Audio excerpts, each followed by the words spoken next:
my intro, but he did steal an example of mine. So that's fantastic. Thank you so much.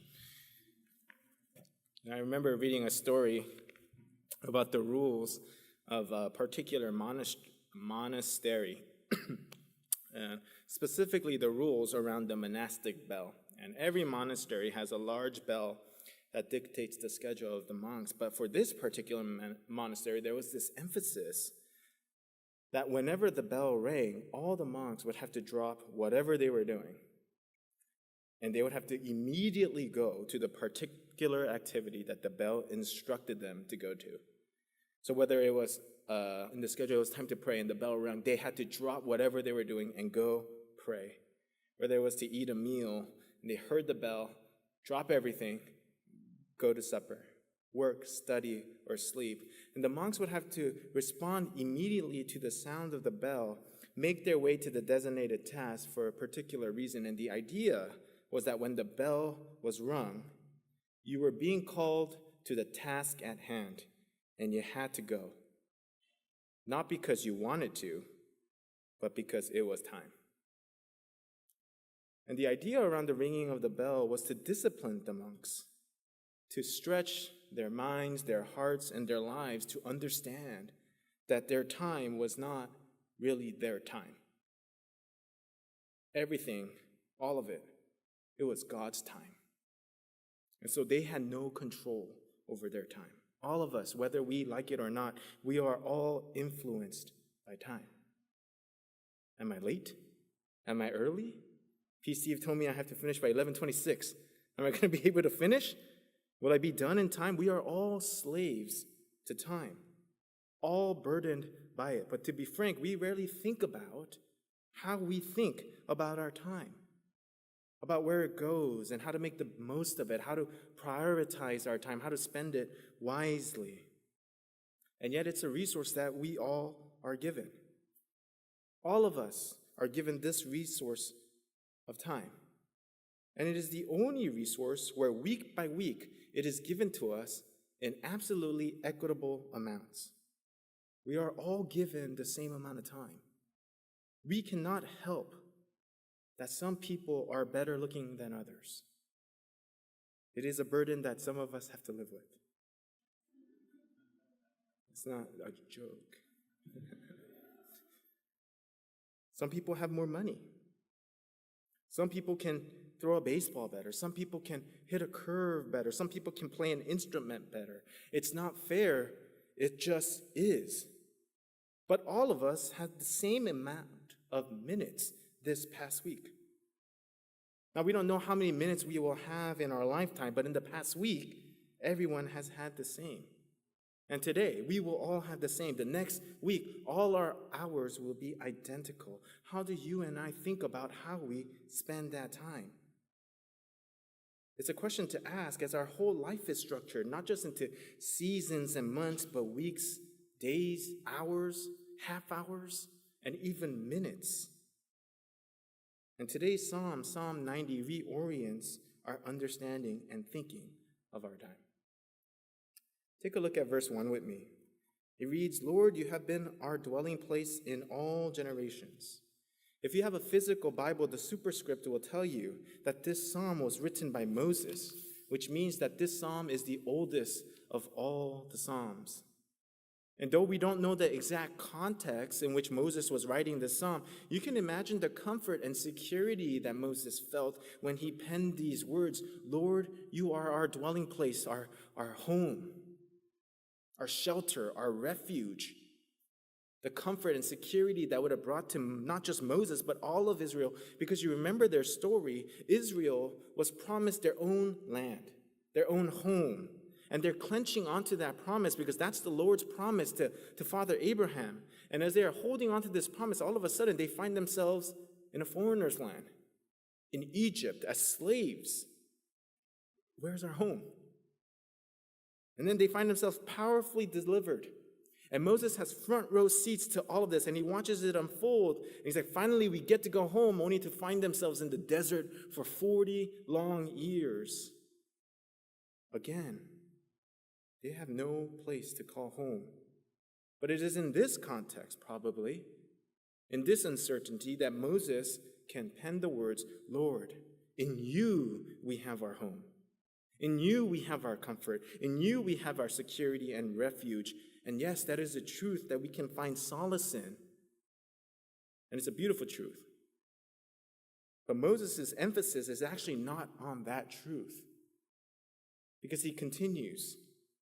Moses' emphasis is actually found in the latter half of verse 1, where he says, Lord, you have been our dwelling place. But the latter half of verse 1, it reads, in all generations. Because you see that phrase, in all generations, that's the phrase that is continued and emphasized throughout the rest of the psalm. If you take a look at verse 2, it reads, before the mountains were brought forth, or ever you had formed the earth and the world, from everlasting to everlasting, you are God. Lord, in all generations, you are unchanging. In all generations, you are faithful. From eternity to eternity, everlasting to everlasting, Lord, yes, you are our dwelling place. But the comfort and the solace, the thing that I want to emphasize is not that it's not just for me, but it's for all generations.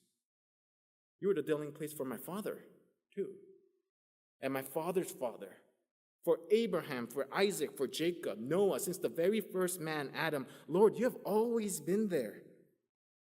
Before you had even formed the earth and the world, we cannot even conceive of it. There was no form, there was no world, there was no light or day, there was no was, except for the one who was and is to come, the Lord. From everlasting to everlasting, God in all generations, you are never changing. And so the question is, why does Moses then emphasize the eternal nature of God here?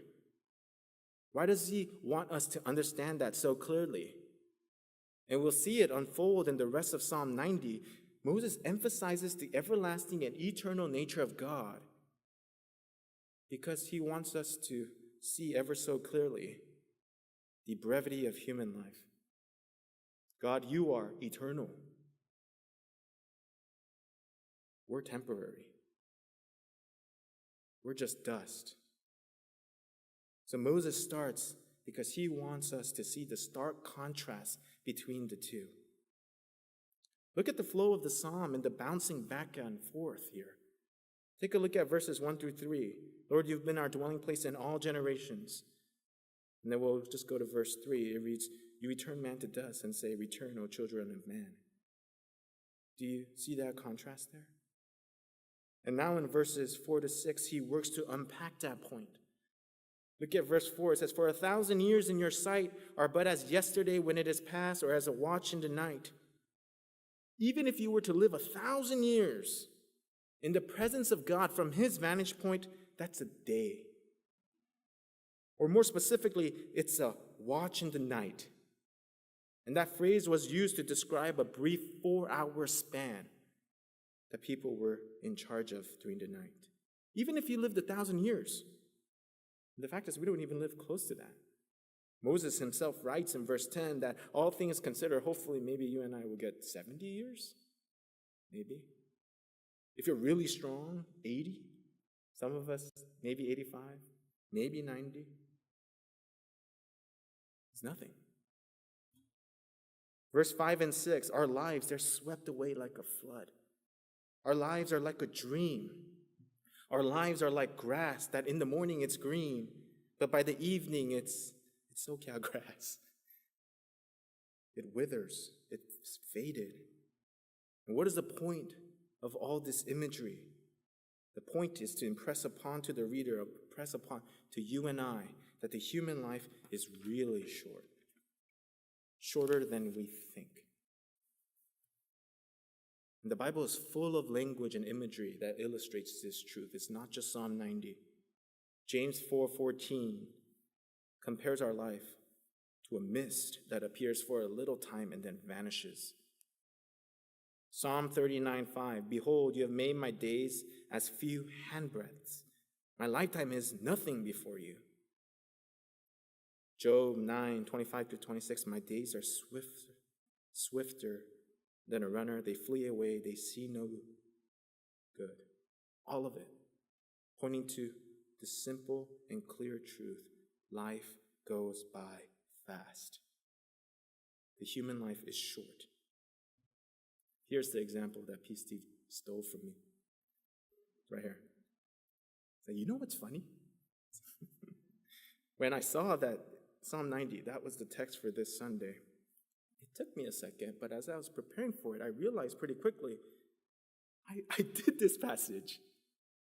I spoke on it, and he got a little bit of the details wrong. It was my first time preaching in front of you guys, in the main service, if you will, 9 years ago. And what's crazy is almost exactly to the date, June 28th, 2015. I remember it well because, again, it was my first time preaching in the main service. And of course, as I'm thinking about it, it naturally gets me thinking back to that time. 9 years ago, what was I doing in June 2015? I was not yet even married 9 years ago. I would get married later that year. Happy early anniversary, Tina. Obviously, I had no children. I was about 20 pounds lighter. I can ask you, what were you doing 9 years ago? I was talking to Harold just now, telling me that Harrison graduated 8th grade. Some of us here in this room are parents of graduates. You see your baby walking across the stage. They're an adult now. 9 years ago, they were 9 years old. They're a baby. And you look at her and you say, where did the time go? How does time go by so fast? We all feel this. We all know this to be true. That life is short. And our lives will come to an end much sooner than you think. And that raises, in our most humble and sobering moments, when you can see reality for what it is, that raises a burning question in the human heart. An existential question that has plagued mankind over the years. It is the question that every one of our hearts ache over for an answer at any funeral. You go to a funeral, every single heart in that room is asking the same question. Why does life have to be this way? Why do we have to die? Because the brevity of life just doesn't feel right. Why does it have to be this way? And why does it come so soon? Funerals, they feel so composed. But in the heart, you know, there is this aching, this confusion, this dismay, Moses will write.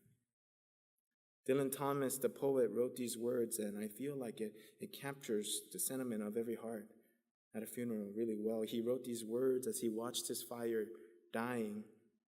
He writes, "Do not go gentle into that good night.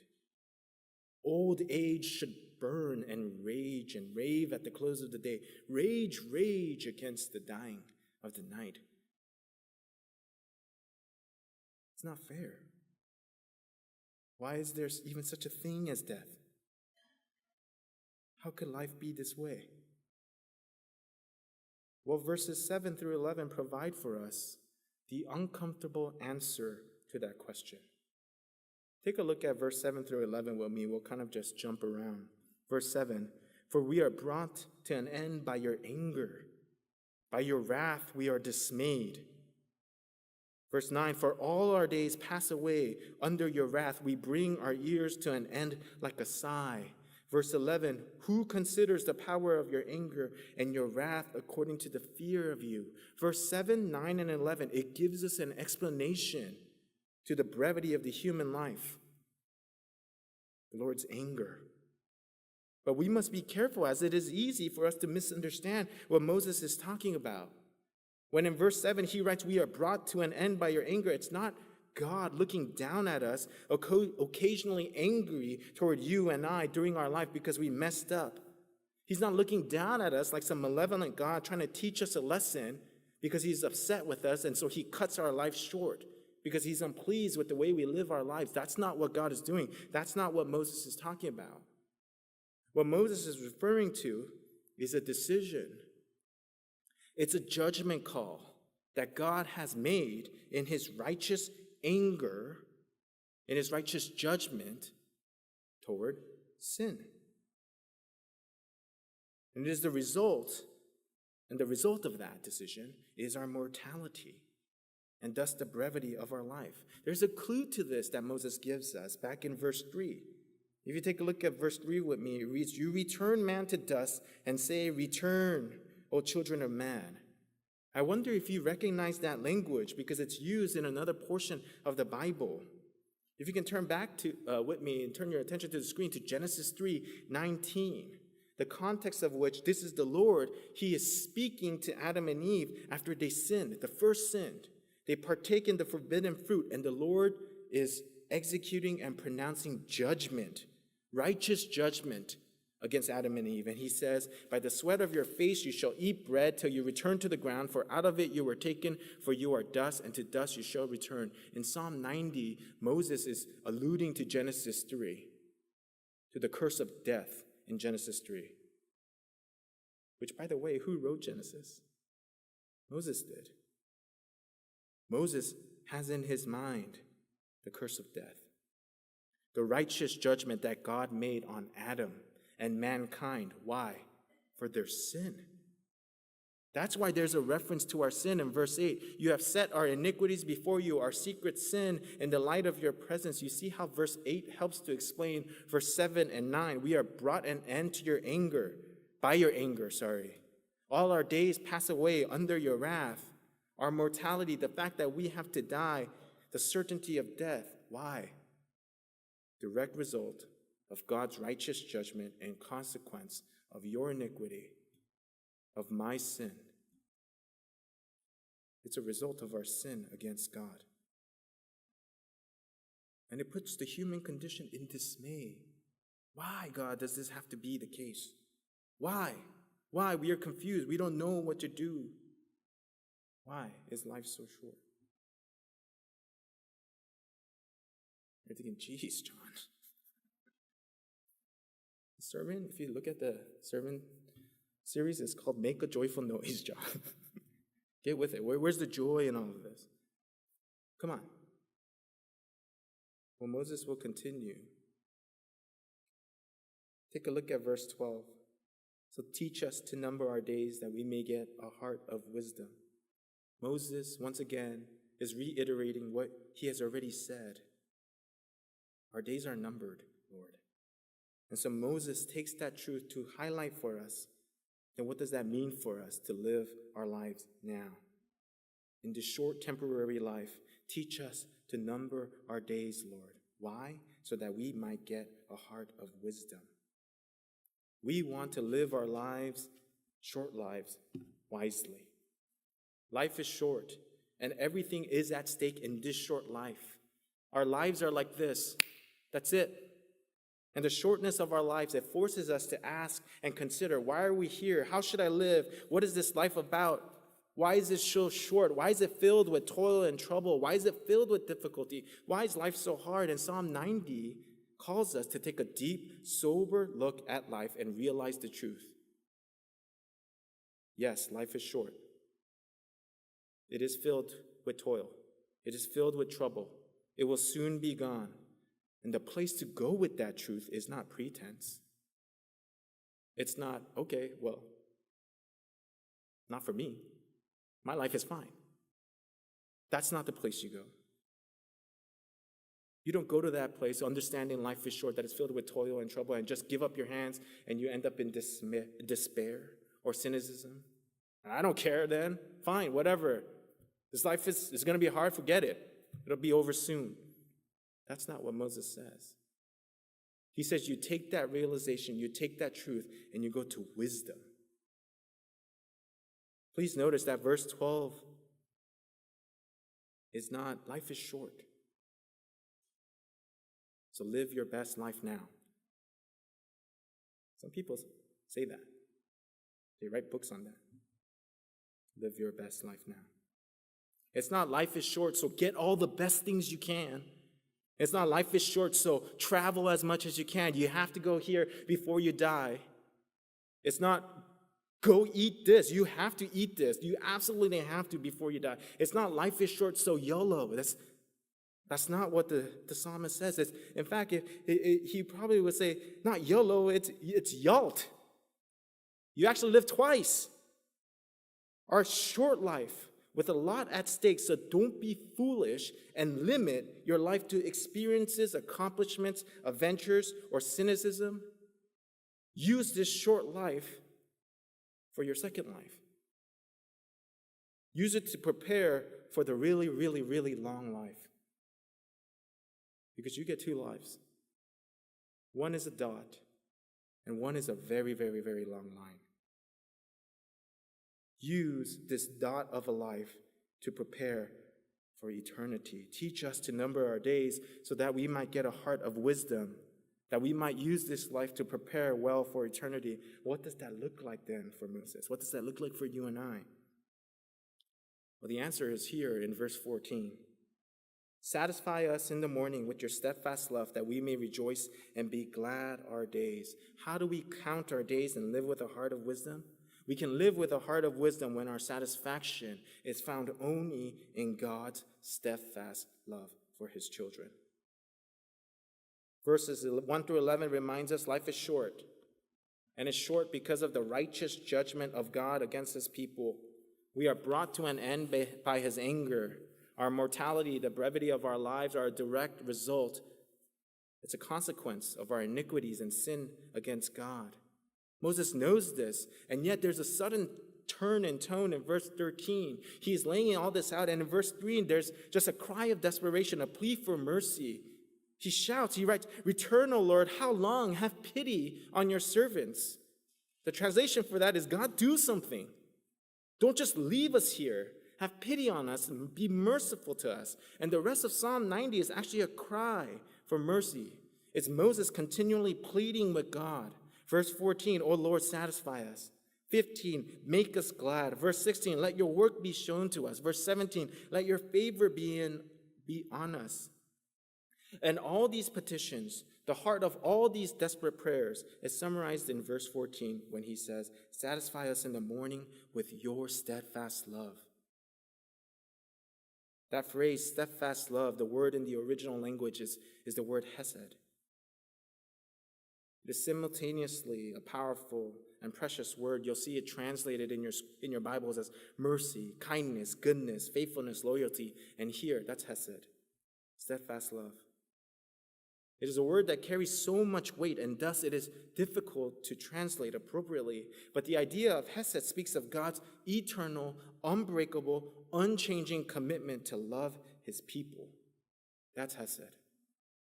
It is often framed in the context of his covenant love, where God enters into relationship with his people. He binds himself to his people with his hesed. And because he is unchanging, unbreakable, utterly committed and faithful, he cannot walk away from this relationship. Because to walk away would mean that he is not who he is. That would go against his very nature as the faithful, all-committed, unchanging God. And it is to the Lord's hesed that Moses makes his plea. Would you satisfy us with your hesed? There's nothing we can do. Lord, have pity, do something, rescue us, show us your mercy, bring us out of this hopelessness to a place of hope. Would you deliver us, satisfy us, please rescue us? And you and I cannot help, when we read this psalm, to think of the words that the Apostle Paul wrote in Romans 5, 6 through 8. It reads, "For while we were still weak, at the right time Christ died for the ungodly. For one will scarcely die for a righteous person, though perhaps for a good person one would dare even to die, but God shows his love for us, in that while we were sinners, Christ died for us." How do you and I live wisely? Teach us, Lord, to number our days so that we might have a heart of wisdom. How are we satisfied in the depth of our despair, in the face of the brief human life, how can we have hope? We look to the cross. We see the cross that Christ bore because of his hesed, his loyalty to his people, his kindness and mercy to his children. On the cross, we see the unchanging, from everlasting to everlasting, faithful God who binds himself to his children. And he is utterly faithful, not because of your ability to keep his commands, but rather because it is founded on God's ability to be God. He is faithful. He is unchanging, from everlasting to everlasting. And it is the Lord's hesed. It is only the Lord's hesed, his steadfast love, that will cause a people who have been so devastated by sin and God's righteous judgment to be rescued from death, from the Lord's wrath. And when we are satisfied with that in the morning, we are able to rejoice and to be glad all our days. If God does not show us his steadfast love, then you and I are still stuck in the mires of verse 7 and 9. Still dismayed by God's anger, passing our days under his wrath with no hope. We're still stuck in verse 10, where we look at the span of our life and we see death coming around the corner and we feel hopeless. The terrifying prospect of death. But God, will we find satisfaction in your hesed every single morning? That we no longer need to be afraid. Friends, life is shorter than we think. It is filled with toil and trouble, and we are dismayed to find that you and I will be swept away. But we want to live our lives well, to count our days well, to live with wisdom. And to do that, we look to the cross. Because it is on the cross that we get the only satisfactory answer to make sense of this short, brief life. It is his steadfast love, his eternal commitment to you and I, his eternal commitment to his Son. And we can be confident of this, that no matter what you are going through, the Lord's face will shine upon you because he cannot forsake you. He cannot forsake us because he cannot forsake his Son. And so we make our days count. We spend our days with gladness and with joy, in worship of the only thing that satisfies, in honor and glory of the Lord who pours out his steadfast love for us. Let me pray and close our time. Lord, we think about your steadfast love, your hesed, in the midst of our life. God, in the most sobering, in the most quiet moments of our life, God, we know this to be true. God, we know that life is short. We know that it's hard. We know that all of us are heading in the same direction, that our lives will come to an end. But God, would you satisfy us in the morning? Would you help us to cry out to you in confidence that nothing in all of creation could ever separate us from the love that chose us before even time began? But that it is your love that is with us in the present, molding us in the present. And it is your love that will faithfully bring us home to you. God, we love you so much. Would you help us to love you more? Pray all this in your Son's wonderful name. Amen.